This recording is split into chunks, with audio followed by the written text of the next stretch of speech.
Let me tell you about Jason and Lily. They were that couple everyone admired, at least in the beginning.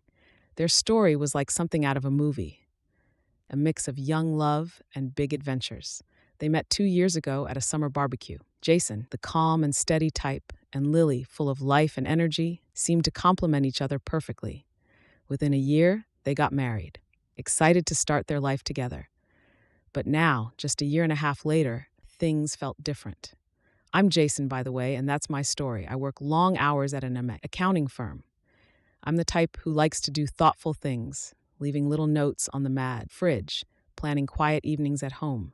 Lily used to light up at those gestures, but lately it's like nothing I do makes her happy anymore. Lily's fiery personality was something I loved about her, but these days it's like a spark that keeps burning too hot. She's been picking fights about things I can't even wrap my head around. One night, as we were making dinner, she snapped, "You don't even follow me on social media." Jason, do you even care about me? I took a deep breath and tried to keep my voice calm. Lily, I live with you. I'm here every single day. Isn't that what really matters? But she wouldn't drop it.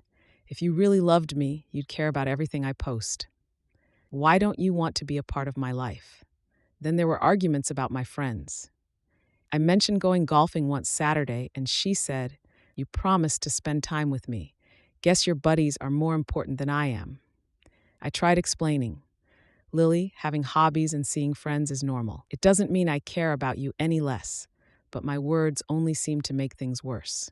Even little things, like forgetting to take out the trash, turned into fights. "You're doing it on purpose to annoy me," she'd say. The worst, though, was when she asked if I was cheating. "Are you seeing someone else, Jason? Is that why you're acting so distant?"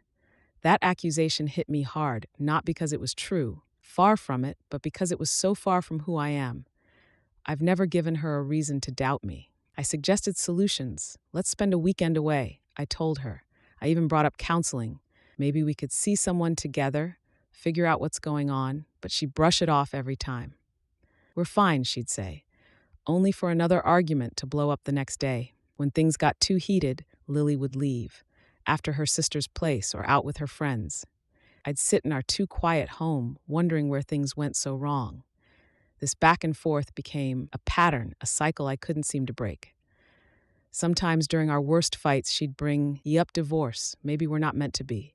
She'd say, her eyes teary. Then by morning, she'd act like nothing had happened. I'm a patient guy, but even I was getting worn out. I loved her.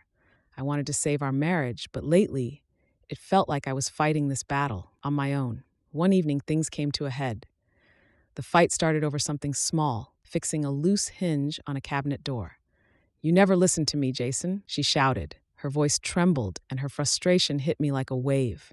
I rubbed my temples, trying to stay calm. "Lily, it's not that I don't listen. It's just been a busy week. I'll take care of it tomorrow, I promise." "Tomorrow," she scoffed. "It's always tomorrow. Maybe I'm tired of waiting for tomorrow. Maybe I'm tired of all of this." I stood up, my voice firm but steady. "Lily, this isn't about a hinge, is it? You're upset, but you're not giving me a chance to make things better." The word divorce hung in the air between unspoken but heavy. I hated how often it came up lately. I took a deep breath. "Look, I love you, but we can't keep going like this. We need help." For the first time in weeks, she hesitated. Her shoulders slumped and her voice softened. "You think we need therapy?" "I do," I said gently. "I think we need to figure out how to talk to each other again. I want this to work, Lily." She looked down, biting her lip. "Maybe you're right," she said quietly. Then, after a pause, she added, "But I'm not sure I'm ready for that yet." I felt a flicker of hope. "What are you ready for then?" She brightened suddenly, her tone almost excited. "I think I need a break. Megan and Isabella have been planning a trip to Europe for months. I could go with them, clear my head, and get some perspective." "A trip to Europe?" I asked, stunned. "Now, why not?" she said, her voice insistent. "It's been a dream of mine to see Paris, Rome, Barcelona. It could be good for both of us. We need some space." Her idea made me uneasy, but I wanted to support her. "How long would you be gone?" "Just 12 days, she said quickly. "That's not too long, right? I'll keep in touch, I promise." Despite my reservations, I agreed. Maybe she was right. Maybe some distance would help us both. In the days before her trip, the house buzzed with her excitement. She talked about the places she'd see, the things she'd do, while her friends called constantly to finalize plans. On the morning of her flight, I offered to take her to the airport, but she declined. "I need to do this alone," she said, avoiding my eyes. Standing by the door with her suitcase, she smiled at me, a bright, almost carefree smile that didn't quite reach her eyes. "This will be good for us," she said. "Trust me," I forced a smile and nodded. "Just keep in touch, okay?" "I will," she promised, kissing me on the cheek before heading out the door. As her car disappeared down the street, I stood by the window, my heart heavy with unease. "Just 12 days," I murmured. "It'll fly by." Something about Lily's sudden busy streak didn't sit right with me. It felt like she was throwing up a smokescreen, trying to distract me from something she didn't want me to see. And the way she kept ignoring my calls and messages only made me more suspicious.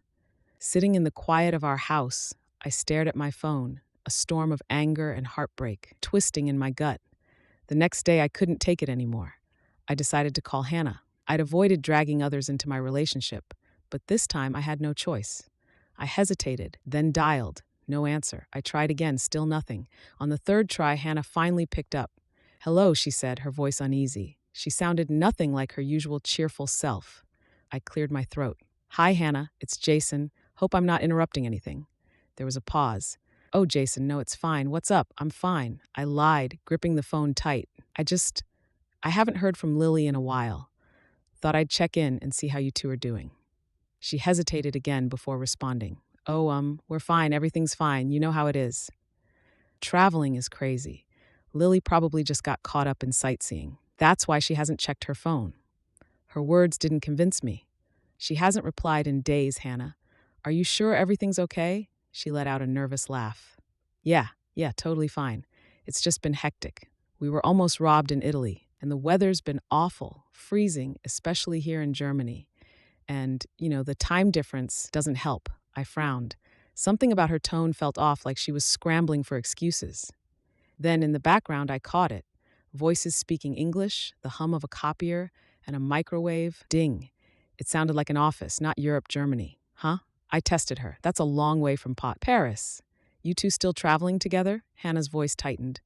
"Yeah, of course. We've been at it, moving around a lot." "Look, Jason, I'd love to chat more, but I'm really busy. Can we talk when we get back?"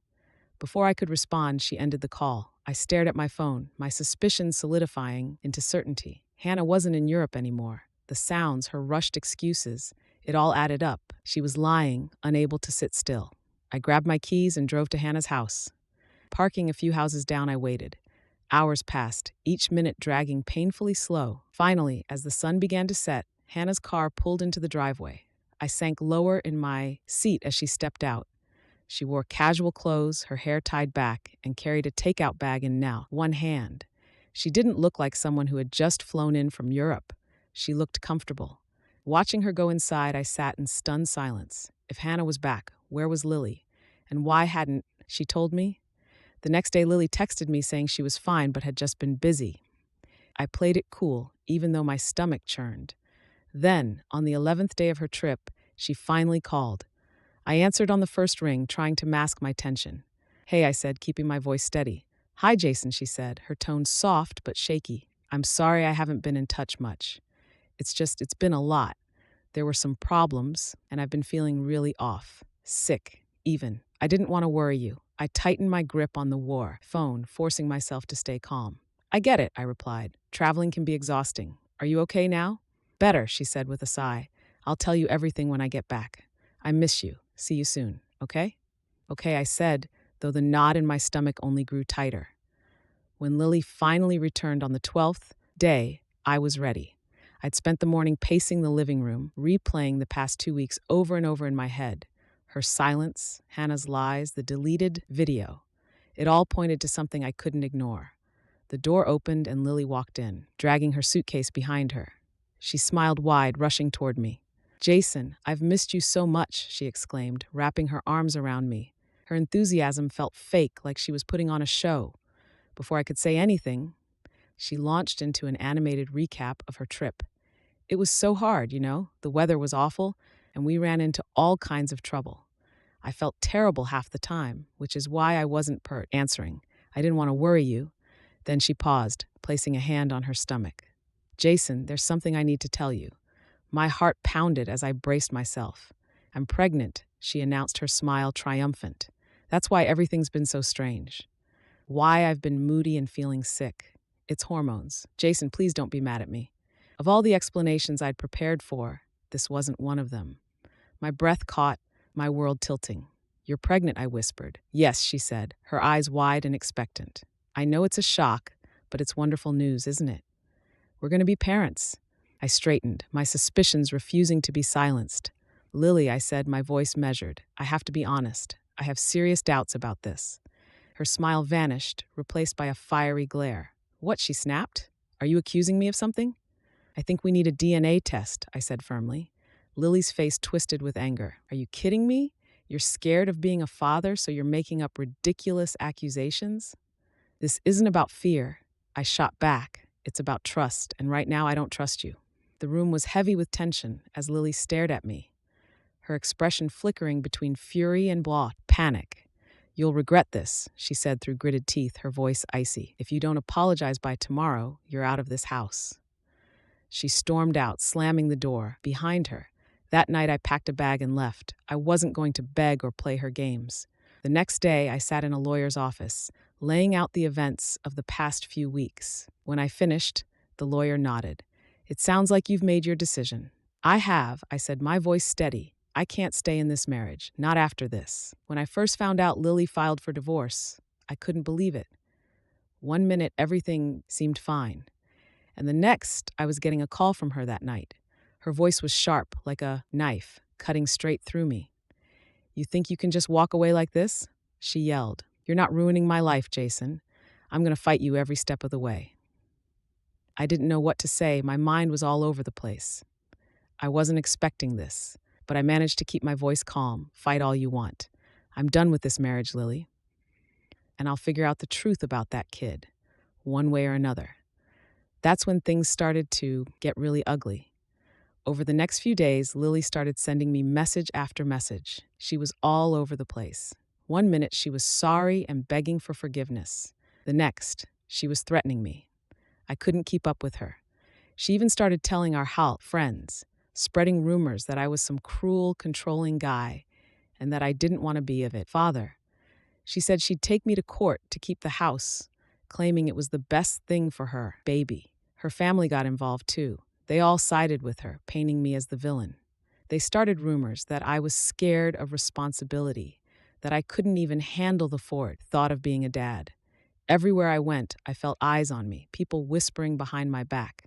They thought I was some kind of coward. It was like I couldn't escape it. It was one thing to deal with Lily's attacks, but the whole town seemed to turn against me. But I wasn't buying what Lily was selling. Something wasn't right. The more she acted like this, the more I started questioning everything. I couldn't shake the feeling that maybe the pregnancy wasn't even mine. I'd had my doubts ever since she went to Europe. Her behavior back then had raised so many red flags. I needed to know for sure. The day the trial started was the day I realized I was going to have to face my worst fear. Lily really was pregnant. I'd hoped it was just some big mistake or misunderstanding, but the doctor's reports didn't lie. She was expecting. But even then, I wasn't convinced the baby was mine. The timing just didn't add up. My lawyer wasted no time. He focused on the timing of the pregnancy and pointed out that Lily and I had been having issues long before she went to Europe. We argued that given the circumstances, there was a chance the Zek baby might not be mine. We couldn't prove it, but I needed to plant doubt. Lily's lawyer didn't waste any time either. She brought out her witnesses, family, friends, people who said I was emotionally distant, that I was too scared to face fatherhood. They painted me as a guy who was too immature to be a dad, too selfish to care. It was tough in that courtroom. Every argument felt like a punch. Her lawyer was working hard to make her out to be the victim in all of this, while I was just a guy who couldn't handle the responsibility. But the hardest part was when the judge took over. He wasn't buying my suspicions about Lily's infidelity. He dismissed them like they were nothing. What mattered to him was that I hadn't proven the baby wasn't mine. He didn't seem to care about anything else. In the end, the judge ruled we'd need a paternity test. I felt a little bit of relief, but it didn't change the fact that things were still up in the air. He said we'd have to wait until the baby was born before we could get the test done. It wasn't a huge win, but at least it was something. As for the house, the judge said we both stay there for now. He didn't want to make any decisions about the property division until the paternity was figured out. I didn't want to be there with her, but I didn't have a choice. The next few months were the hardest of my life. I tried to stay away from Lily as much as possible. I couldn't deal with the constant drama, the rumors, and the fighting, but I had to keep my head down and stay patient. The paternity test would either prove me right or wrong, and I had to be ready for whatever came next.